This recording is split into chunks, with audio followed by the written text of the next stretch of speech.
My cruel mother-in-law and husband pushed me out of the boat in the middle of the lake. The icy, freezing water pierced my skin like needles, stealing my breath as I struggled to stay afloat. My arms flailed in desperation, but the shock of the cold made every movement painful. The boat drifted farther away, and I could see Jake standing at the edge, his expression cold and unfeeling. Beside him, Carol laughed loudly, her voice ringing out over the lake like a cruel taunt. "You'll never see that house again," Jake shouted, his voice cutting through the air like a blade. "It belongs to someone who deserves it." Carol leaned over the railing, her smirk widening. "Goodbye, Nina. Consider this your final chapter."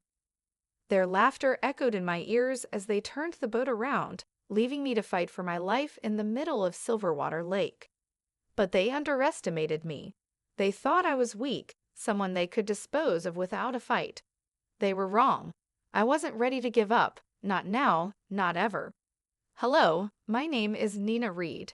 I'm 29 years old, and for a while, I truly believed I had everything I ever wanted. I married Jake, my high school sweetheart, the man I thought I'd spend my life with. We met during my senior year, and his charm swept me off my feet.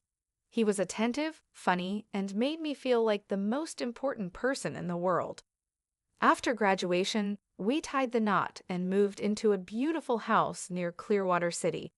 The house was everything I had ever dreamed of: large windows overlooking Silverwater Lake, a spacious yard, and enough charm to make it feel like home. Jake worked as a paramedic, and I admired his dedication to helping others. His job came with long hours, but I never doubted his commitment to our life together.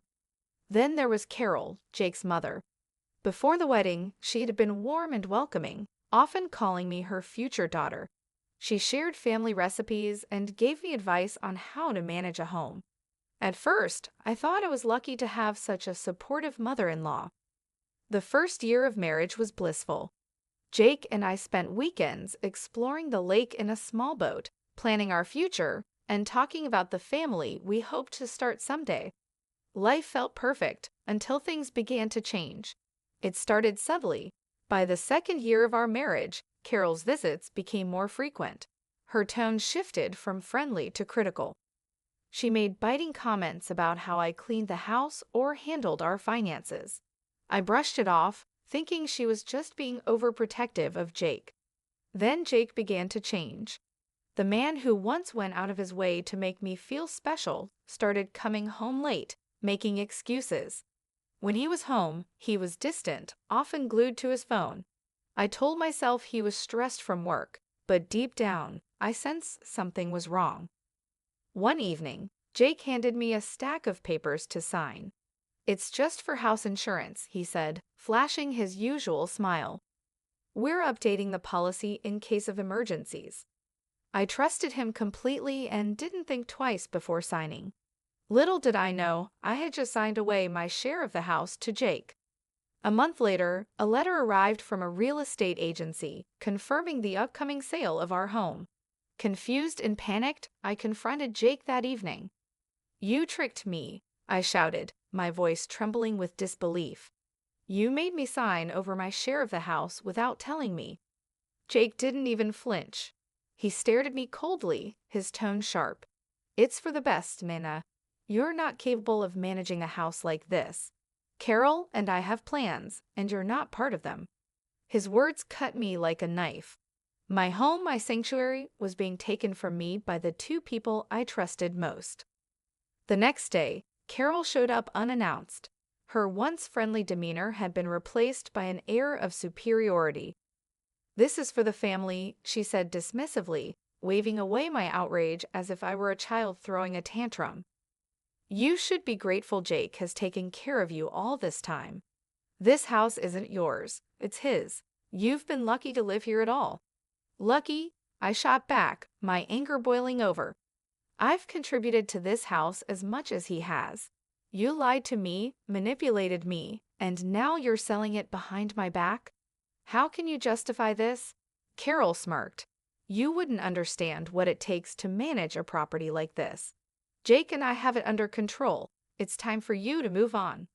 Her words enraged me. If you think I'm going to let you get away with this, you're wrong. I'll fight this. I'll go to the authorities if I have to. For the first time, I saw a flicker of unease cross her face. She glanced at Jake, who had been silently watching the confrontation. His expression darkened. "Don't make this harder than it needs to be," Jake said, his voice icy. "You'll regret it, Nina." That night, I called a lawyer to explore my options. While I was still gathering evidence, Jake and Carol were already plotting their next move, a plan far more sinister than I could have imagined. The atmosphere in the house grew unbearable. Jake and Carol avoided me during the day, but their hostility was palpable in every glance and word. I could feel the walls closing in around me. One evening, Jake approached me with an unusual suggestion. "Why don't we take a day to relax? Just the three of us. Let's go out on the lake this weekend," he said, his tone uncharacteristically kind. I narrowed my eyes, suspicious of his sudden warmth. Why the sudden change of heart? "You've been under so much stress," he replied, flashing a smile that didn't reach his eyes. "It'll be good for us to clear the air." Carol chimed in, unusually cheerful. "I'll pack us a picnic. It'll be like old times."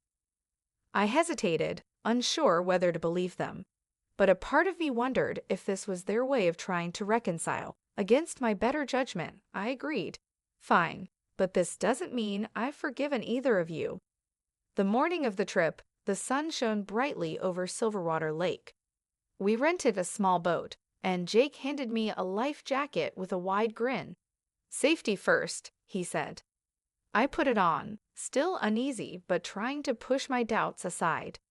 As the boat drifted into deeper waters, I tried to relax, focusing on the peaceful ripples and the warmth of the sun.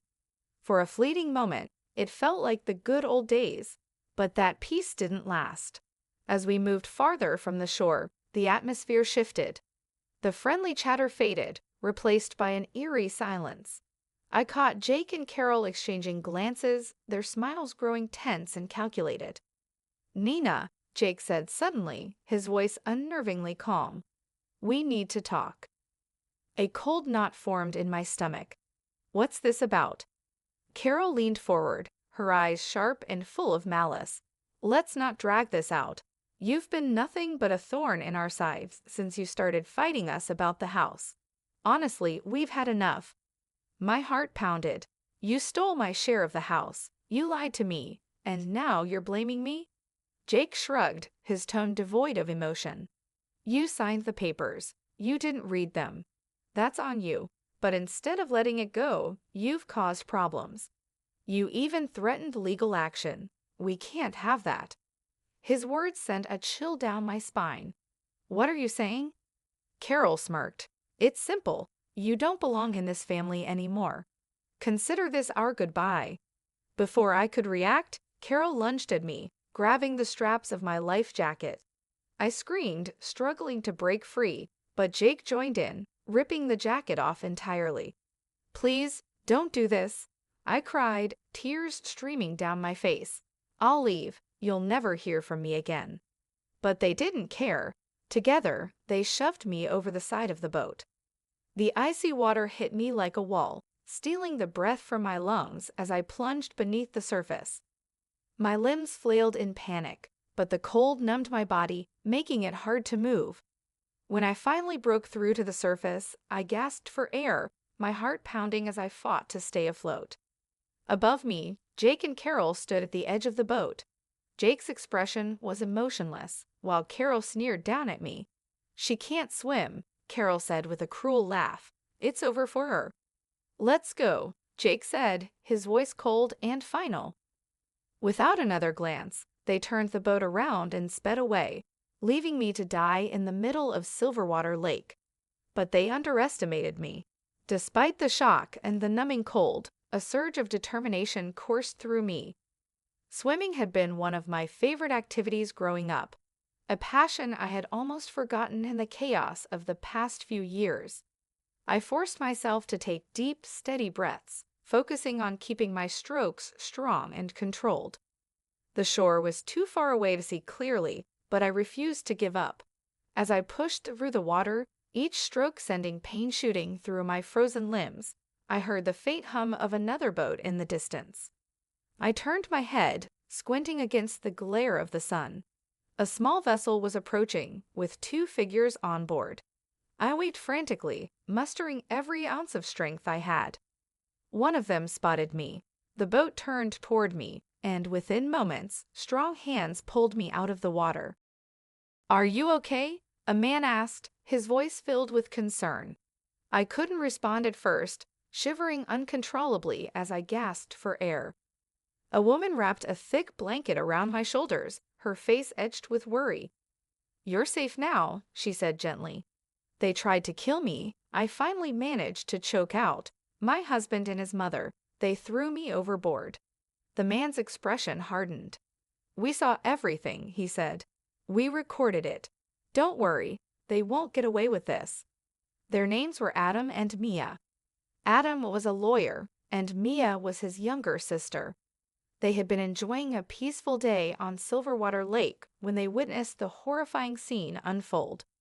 Adam showed me the video he had recorded, clear footage of Jake and Carol pushing me overboard and laughing as they sped away. The evidence was undeniable. "You're going to be okay," Adam assured me as they brought me back to shore. "We'll make sure they pay for what they've done."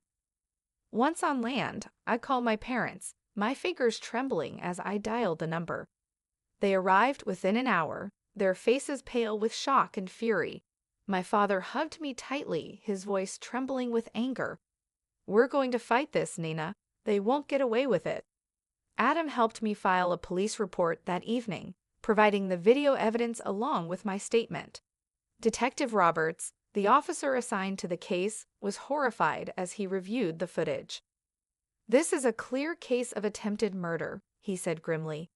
"We'll issue arrest warrants immediately." The next day, Jake and Carol were taken into custody. Although I wasn't there to witness their arrest, Detective Roberts told me they looked stunned.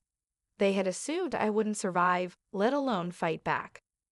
With Adam's help, I filed charges against Jake and Carol for attempted murder, conspiracy, and fraud. The case moved quickly thanks to the overwhelming evidence. Adam worked tirelessly, keeping me informed every step of the way and ensuring I felt supported throughout the process. When the trial began, I faced Jake and Carol in court. Sitting at the defendant's table, they looked a shadow of their former selves, pale and visibly shaken. Jake avoided my gaze, while Carol's eyes darted nervously around the room. The prosecution wasted no time presenting the video evidence. As the footage played, the courtroom fell silent. The sound of Jake and Carol's laughter as they pushed me into the lake echoed through the room, sending chills down my spine. The prosecutor painted a vivid picture of their crime, how they had manipulated me into signing over my share of the house, plotted to sell the property for their gain, and ultimately attempted to end my life when I threatened to take legal action. The video and witness statements from Adam and Mia were irrefutable. When it was my turn to testify, I stood tall, my voice steady despite the emotions threatening to overwhelm me. "Jake was the man I thought I'd spend my life with," I said, "and Carol was someone I trusted like a second mother. But they betrayed me in the cruelest way possible.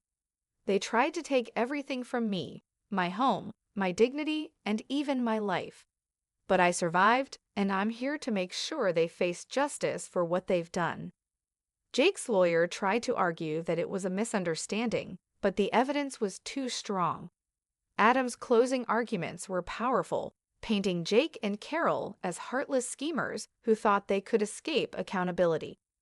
The jury deliberated for only a few hours before returning with their verdict, guilty on all charges. When the judge delivered the sentence, a wave of relief washed over me. Jake and Carol were convicted of attempted murder, conspiracy, and fraud. They were sentenced to life imprisonment without the possibility of parole. The gavel struck, signaling the end of the trial. Jake turned to me one last time, his expression blank. Carol, on the other hand, looked furious, as though she still couldn't believe her carefully laid plans had fallen apart. As I left the courtroom, I was greeted by Adam, Mia, and my parents. My father hugged me tightly, his voice filled with pride. "You did it, Nina. You stood up for yourself, and justice was served." Adam smiled. "You were incredibly brave through all of this. They'll never hurt you again." In the weeks that followed, I focused on healing. I moved back in with my parents, their unwavering support helping me recover from the trauma. Therapy became a crucial part of my journey, giving me the tools to process what had happened and rebuild my confidence. Silverwater Lake, once a place of fear, became a symbol of resilience. With time, I found the courage to return to its shores. Boating, which had once been a source of joy, slowly became a way for me to reclaim my strength and independence. Eventually, I decided to pursue a new path. Inspired by the support I had received, I enrolled in courses to become a counselor, determined to help others navigate their own battles and find their inner strength. Looking back, I realized my story wasn't just one of betrayal, it was one of survival and empowerment. Jake and Carol may have tried to destroy me, but they had failed. I emerged from the ordeal stronger than ever, ready to embrace the life I was always meant to live. Thank you for joining me on Nina's journey of resilience, courage, and justice. If this story moved you, please show your support by liking the video to let us know you enjoy stories like these. Commenting below with your thoughts. What would you have done in Nina's shoes? Subscribing to our channel for more powerful stories of survival, redemption, and the strength to overcome adversity. Your likes, comments, and subscriptions mean the world to us and help us continue sharing inspiring tales. Thank you for being a part of our community.